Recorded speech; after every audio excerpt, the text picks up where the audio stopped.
આજે આપણે બ્રાઉનીઝ બનાવવાના છે તો ચાલો શરૂ કરીએ. તમને 2 બોલ્સ જોશે, 1 ને 2 તમારા ડ્રાય વ્હાઇટ ઇન્ગ્રેડિયન્ટ્સ માટે.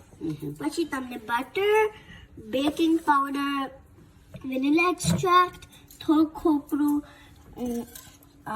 એક whisk, ચીની, ફ્લાવર, સોલ્ટ, 2 અંડા, ચોકલેટ ચિપ્સ ને કોકો પાવડર.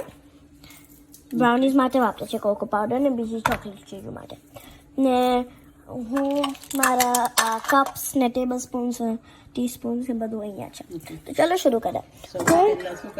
હું સૌથી પહેલા મારા ડ્રાય ઇન્ગ્રેડિયન્ટ્સ મિક્સ કરીશ. તો મારી બધી ડ્રાય ઇન્ગ્રેડિયન્ટ્સ છે. તો હું પહેલા મારું સુગર નાખીશ. 1 કપ વ્હાઈટ સુગર. તો 1 કપ વ્હાઈટ સુગર જોઈએ છે મને. હું મારા બોલમાં નાખીશ.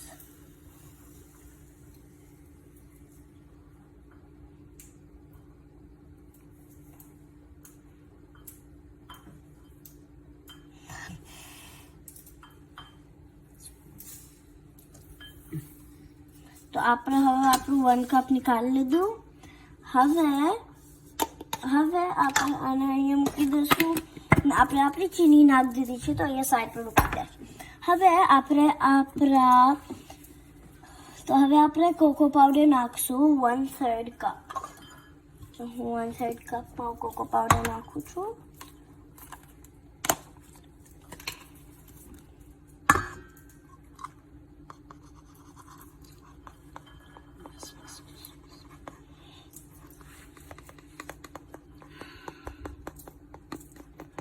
वन थर्ड से बस कप भराई गया बेटा.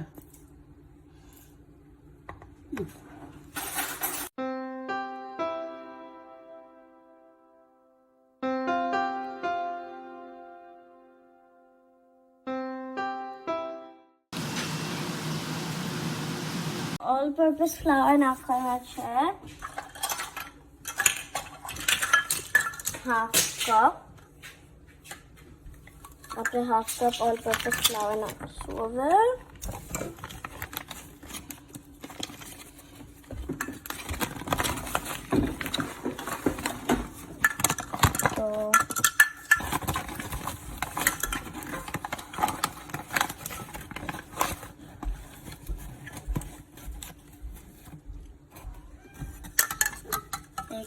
નાખી દીધું.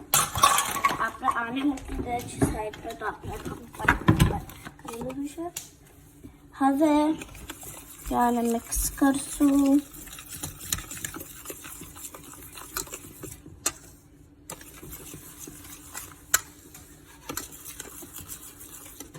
તો બધું મિક્સ થઈ જાય. હવે આપણે આપણું સોલ્ટ નાખશું. 1 ટીસ્પૂન સોલ્ટ.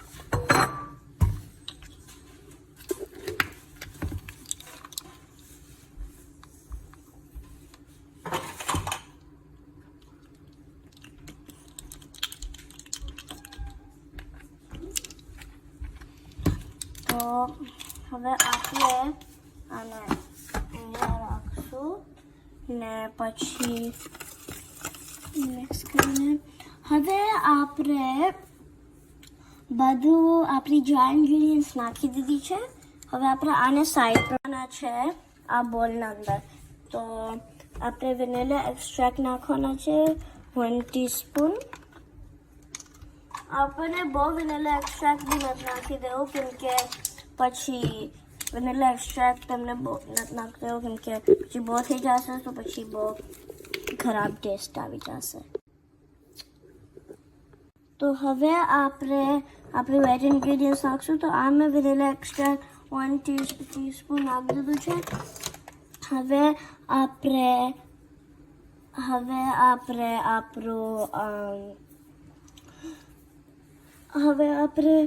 આપણું બટર નાખવાના છે. તો આપણને કેટલું નાખવાનું બટર? 1/2 કપ બટર નાખવાનું છે. આ પણ મેલ્ટેડ બટર જોઈએ છે. તો આપણે અહીંયા આવશું આપણે ફ્રાઈંગ પેન પર. પહેલાં તો આપણે આ લેશું ને આપણું બટર નીકાળીને આમાં નાખી દેશું.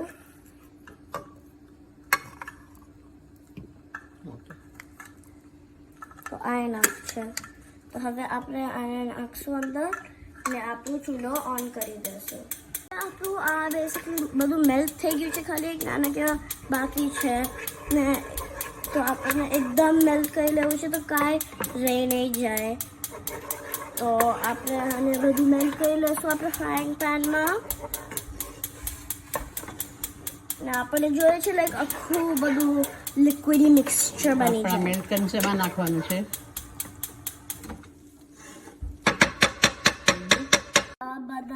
તો હવે આપણે લઈને નાખવાના છે આના અંદર આઈસ્તાથી. તો ઉડે નહીં કે બહુ ગરમ છે. હવે આપણે આને પાછું મૂકશું. ને મિક્સ કરી લઈશું આપણે વેનીલા એક્સ્ટ્રાક્ટ. શું મિક્સ કરી રહ્યા છે એના અંદર? વેનીલા એક્સ્ટ્રાક્ટ ને એ નાખ્યું હતું ને બોટલ બતાવો.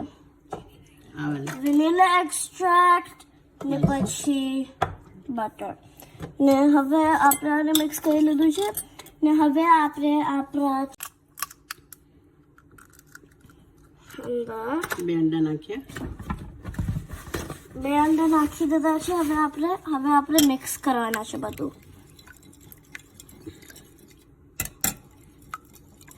મિક્સ થઈ જાય તો કાંઈ રહી બે નહીં. અંડા છે ને બીજું શું છે? ઓલું ચોકલેટ એક્સ્ટ્રેક્ટ ને ને પછી હવે આપણે બધું નાખી દીધું છે. હવે આના અંદર આપણે બધું નાખ્યું તો હવે થોડુંક બેકિંગ પાવડર નાખવાનું છે આપણી ડ્રાય ઇન્ગ્રીડિયન્ટ્સમાં. તો આપણને 1/4 ટીસ્પૂન બેકિંગ પાવડર નાખવાનું છે. ઓપ્શનલ છે ને, તમને અગર નહીં નાખવું હોય તો જરૂરત નથી. હું નાખ્યું છું. તો આપણે નાખી શકો છો. 1 ટેબલ સ્પૂન નાખવાના છે. ને પછી આપણે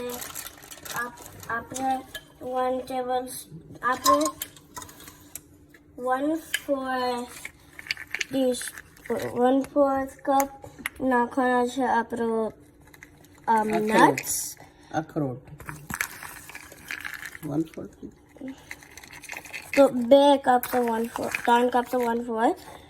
તમને જેટલા બી નાખવા હોય તો તમે નાખી શકો છો. આ બી ઓપ્શનલ છે.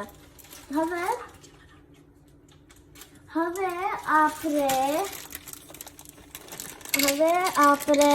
આપણે ચોકલેટ ચિપ્સ નાખવાના છે. તો એ બી ઓપ્શનલ છે. અગર તમને નહીં નાખવો હોય તો નથી જરૂરત. તો આપણે ચોકલેટ ચિપ્સ નાખશું 1/4 કપ એ બી. પછી હવે આપણે આ બધું મિક્સ કરી લેશું. હવે આ કરી લીધું છે. હવે આપણે સ્લોલી આપણા ડ્રાય મિક્સચર આપણા વેટ મિક્સચરમાં નાખશું. તો એ આપણને સ્પેચ્યુલાથી કરવું છે. તો આને નાખે છે ને ઇન્સ્ટેડ ઓફ તમને મિક્સ કરવાને જોઈએ તો તમે કરો છો તો તમને થોક નાખવું છે. તો ઇન્સ્ટેડ ઓફ તમને મિક્સ કરવાને તમને આમ કરવું છે, કરી શકો. તો તમને ફોલ્ડ કરવું છે. એક ડાયરેક્શન પિક કરો ને ફોલ્ડ કરતા જાઓ. તો તમને થોડુંક કહીને નાખવું છે. તો હવે મેં 2 ડ્રોપ્સમાં નાખ્યા. હવે મેં બધું નાખી દીધું છે. હવે હું ફોલ્ડ કરતા રહીશ જ્યાં તક બધું વ્યૂ નહીં જાય. તો બધું ડ્રાય આપણું મિક્સચર છે આપણે એ નાખ્યું છે એ આપણું અંદર ફોલ્ડ નહીં થઈ જાય ત્યાં તક હું મિક્સ કરતો રહીશ. આખું બધું એક ફોર્મ થઈ જવું જોઈએ લિક્વિડ. સૂકું નથી લાગતું બહુ? તો હજુ મિક્સ થાય છે. ઓકે. બધું નીચેથી લિક્વિડ ઉપર આવે છે. બધું મિક્સ થશે. હવે આ અમારું વેટ મિક્સચર બની ગયું છે. બધું ડ્રાય ઇન્ગ્રેડિયન્ટ્સ નાખીને તો વેટ મારું બની ગયું છે. હવે હું આઈસ્તાથી લઈશ ને આ પેન અંદર નાખીશ. આ પેન અંદર થોડુંક તેલ મિક્સ કર્યું છે તો ચીપકી નહીં જાય. ને હું આના અંદર મારું બધું મિક્સચર નાખી દઈશ.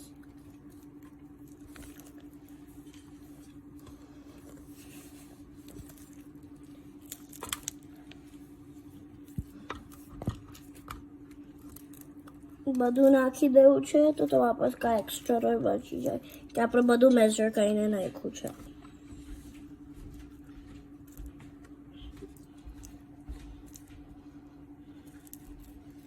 તો મેં મેનલી બધું નાખી દીધું જ, ખાલી 1-2 જોબ્સ થઈ ગયા. બસ મેં આ નાખી દીધું છે. હવે હું આને લઈને થોડુંક સ્પ્રેડ કરી દઈશ તો આખા પેન પર વ્યૂ જાય. બહુ તમને નીચે પેનને ટચ નથી કરું તો એક તો ખાડા બની જશે તમારા બ્રાઉનીઝના અંદર. તો તમને આહિસ્તાથી એક થોડુંક એવું ફોલ્ડ કરીને થોડુંક સાઈડ પર મૂકી દેવું છે. એકદમ આહિસ્તાથી, તમને એક પ્રેશર નથી નાખવું કાંઈ બી અંદર. હવે તમે આને હટાવશો તો તમે આમ કહી શકો તો હું અહીંયા જમીન પર કરીશ તો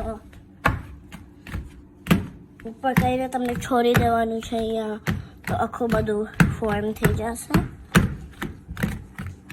તો હવે મારું ઓવન 350 પર રાખ્યું. હવે આપણે ઓવન ખોલશું ને સંભાળીને આપણે અંદર મૂકી દઈશું ગ્લવ્સ પહેરીને. અંદર મૂકી દઈશું પછી બંધ કરી દઈશું. પછી તમે લાઈક 10-15 મિનિટ બાદ આવશો જોવા. લાઈક 20 મિનિટ બાદ આવશો તમે જોવા.